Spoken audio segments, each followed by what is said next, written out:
is Dylan Weaver from Chicago, Ohio. Dylan on the Omaha. All right, they're rubbing them up. They're getting ready to take off. They're ready to knock them off. Here we go.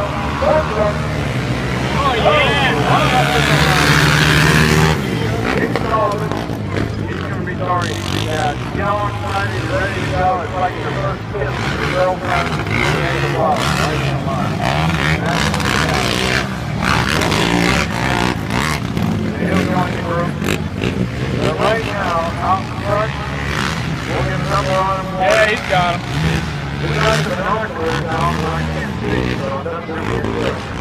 So I'm on to one eye. Don't have my contact in the other.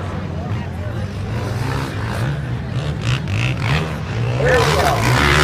Look at this guy. He is